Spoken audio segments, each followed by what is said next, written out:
That was fun to do. Some of you aren't allowed to do that at church. That's why we had it here at the Land. Yep. I know where you go. All right, so it's okay. We grew up independent, fundamental, Bible-believing Baptists, and we weren't allowed to dance. We weren't allowed to dance. As you could tell. And we weren't happy about it. We weren't happy about it. Oh, no, we have a lot of fun on this tour. These last few months have been challenging for not just the Ball Brothers, but I'm sure for all of you as well. And listen, there are a lot of things that have happened over the past several months that we're going to look back and cry about. But there's also some things that we can look back and think that we were forced into positions that we never really thought that we would be in. And so back at the beginning of the shutdown, the Ball Brothers generally have about 150 concerts a year. There was a 12-month period last year where we only did 12 concerts. And as I'm sure it was here, kids got sent home from school. We got the homeschool families that are here tonight. Wave at me if you're a homeschool family. Yeah. That's exciting. Don't normally get to raise your hand in class, but it's great. No, I can see that. Andrew and I were homeschoolers. Andrew and I were homeschooled growing up, and I love homeschoolers. We don't homeschool our children, and it's because I made a promise to myself that I'd never put myself through what I put my parents through. But during the shutdown, of course, all the Ball Brothers concerts got canceled, and we found ourselves trying to homeschool our 4 children. We have 4 kids, and I could tell several weeks into this, my wife was getting a little bit stressed out. And I said, Tasha, is there anything that I can help you with? And she says, yeah, homeschool the kids. And I said, absolutely not going to do that. Anything easier that I could do? She says, yeah, you could run to Walmart and help with supper. I'm trying to do Zoom classes with the kids. If you could go to Walmart and get stuff for supper. I said, that's fine. I'll do it. So I grabbed our youngest, Lincoln, who is 9 years old, and we went to Walmart with a plan, just like any man always goes to Walmart. They know exactly where they're going and what they're going to get before they get there. That's the only way most men shop.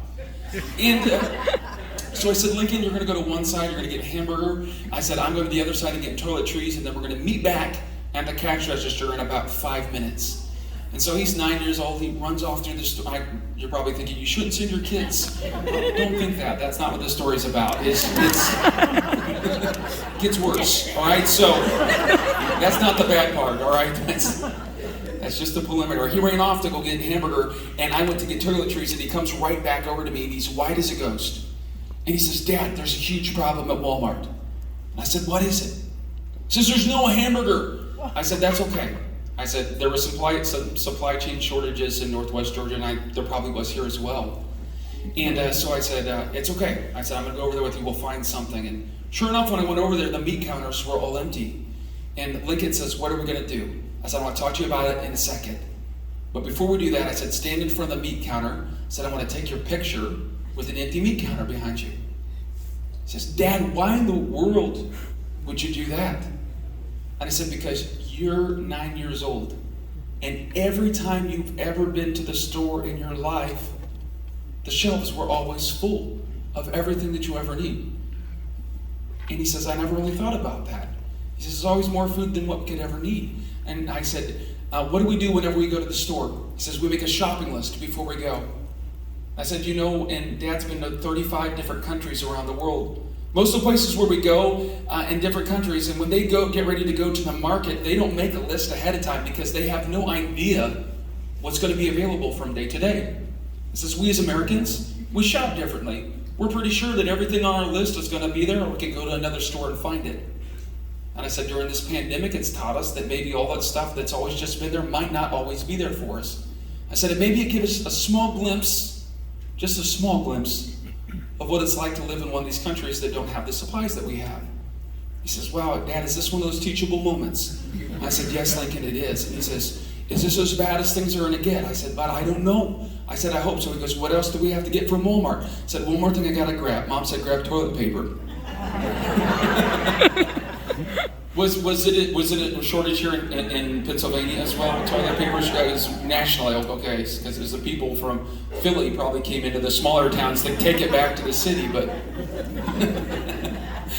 so I came home and I told my wife, I said, we had a teachable moment with Lincoln, and she goes, about what? I said, about hamburgers. She goes, I don't care. Did you get toilet paper? I said, well, no, we're not totally out, are we? She says, no, we have a roll and a half. We have 4 kids, you and I, there's 6 of us. I said, well, what does that mean? How much time do we have? She says, we have about 48 hours. All of a sudden, stuff just got real for me because I started praying, Lord, we have this time window here of a need that's going to need to be met at the end of 48 hours, and we're home all the time. So sure enough, about 48 hours later, my wife made the announcement that we're totally out of toilet paper. Our oldest son, Logan, who was 18 at the time, came in and goes, Dad, what are we supposed to do? I said, you're supposed to listen to this announcement so you don't find yourself in a bad position later. He says, well, I can take care of it. I said, but all the stores are closed. It's about 11 p.m. at night. He says, no, I can take care of it. He jumped in his truck and he was gone for about 5 minutes.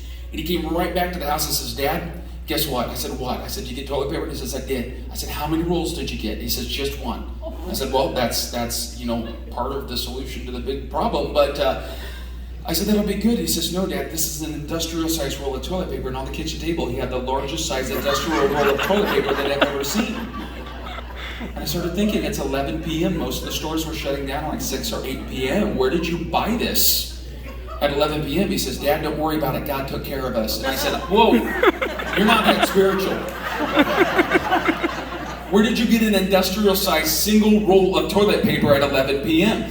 He goes, I stole it from our church. I tried to explain to them quickly, Logan, we're not like that. Even in the pandemic, Christians don't steal. He goes, they do at our church. I said, how do you know? He says, I had to check 4 stalls before I even found any. And I said, God's not going to be happy. He says, God understands you don't need toilet paper at the church for online church. You need it at home.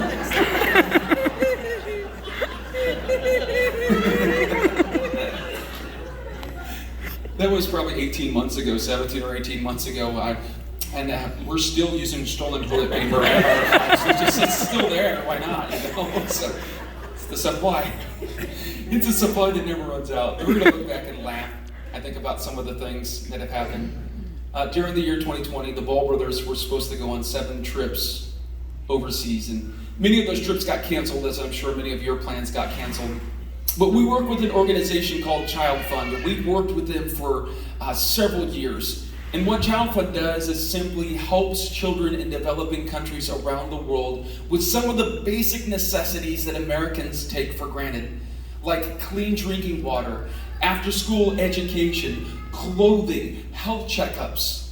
We were supposed to be going to Kenya, Africa in 2020, and of course that trip got canceled. So we've been keeping track of what Child Fund's doing in Kenya, and hopefully in 2022, we'll be able to make that trip. But one of the supply problems that they were having in Kenya was that they couldn't get thermometers. And I was telling our youngest Lincoln, I said they're not able to get thermometers in the village that we were going to in Kenya. I was reading an email from Child Fund, and Lincoln just ran off right in the middle of what I was telling him. I was like, well, he's off around in the house, he's scrounging around in the medicine cabinet. He comes back and says, Dad, I found 6. I said, what? He goes, we have 6 thermometers. He goes, we'll keep 1. And he goes, we're going to send the other 5 to Kenya. And I said, you can't do that because they're not sanitary to send them that way. I said, but we can send money to help them get thermometers. And if you look back over the past several years, we did have some supply shortages. So things like toilet paper and mask and hand sanitizer, Clorox wipes, all those things are back in the stores in abundant supply because we're able to move on from hardships in a way that almost no other countries in the world can. And some of the countries like Kenya, they're still waiting on some of the very basic necessities that they need to fight the pandemic. Normally when we go into an area like Kenya or any of the other 24 countries that Child Fund works in, and we find a child that's in need, from the time we identify the need until the time we get that child the help that they need is generally 6 months.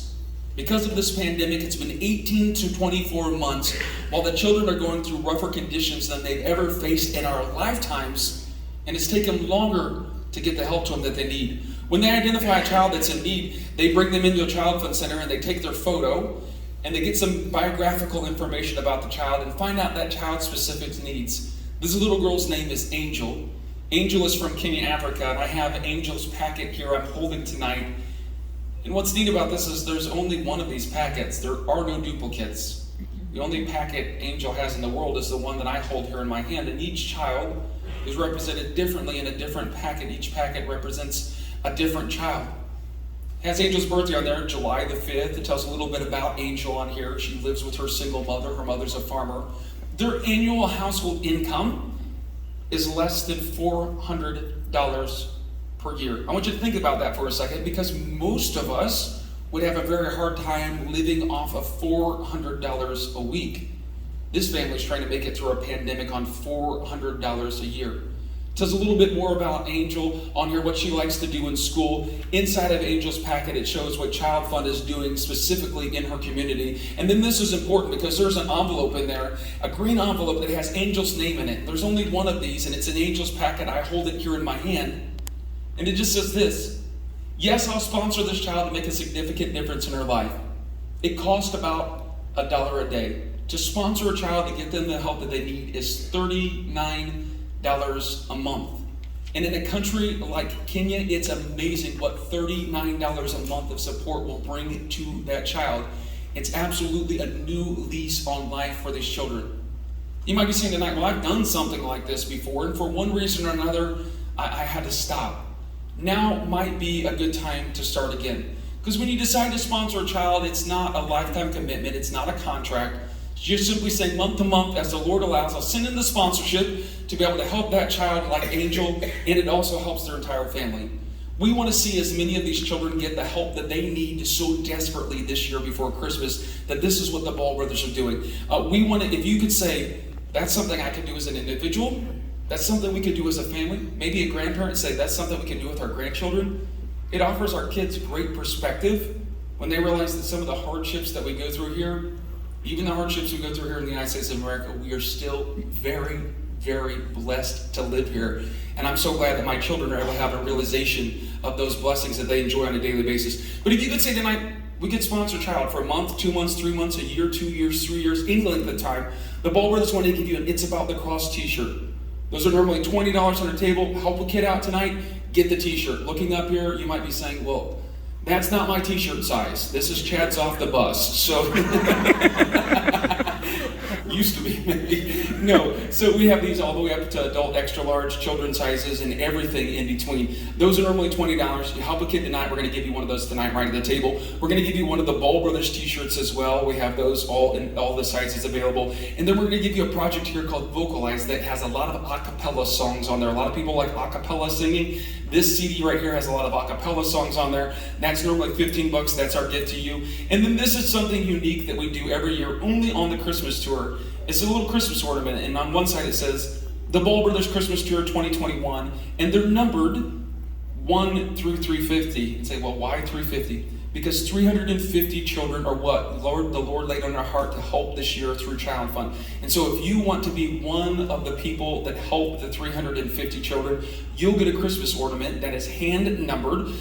This one's number 23 of 350. And then all 4 of the Ball Brothers have autographed this. And then on the other side, it just says on there, It's About the Cross, which is a song that we'll be singing later tonight. Just something you can hang on your tree to remember that sometimes the best gifts at Christmas aren't the ones that we get under the tree, but it's what we can give. And this would definitely help out a child that's in need tonight. Guys, if we could bring the house lights up just a little bit so we can see in here tonight. The guys have these packets. Each one of these represent a different child that is in need tonight from somewhere around the world. And I'm going to ask you if you would partner with the Ball Brothers to give the child the hope that they need this year for Christmas. Let me ask this. How many parents that we got out there tonight? Wave at me. We got some parents out there.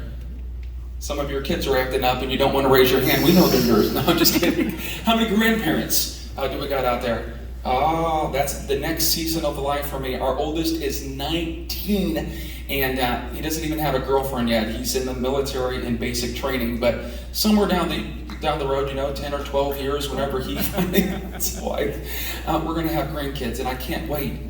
Because I've heard they're a lot more fun and a lot less responsibility. So this might be something you want to do with your grandkids. But guys, hold up those packets where they can see them. These are the kids that need help tonight. The child that you see on the front, there's only one packet like that. If you would like to help that child that you see them holding in their hand, or any of these children, just raise your hand wherever you're at. The guys are going to hand you a packet. Wherever you're at, just raise your hand, and you'll get a child that's in need tonight.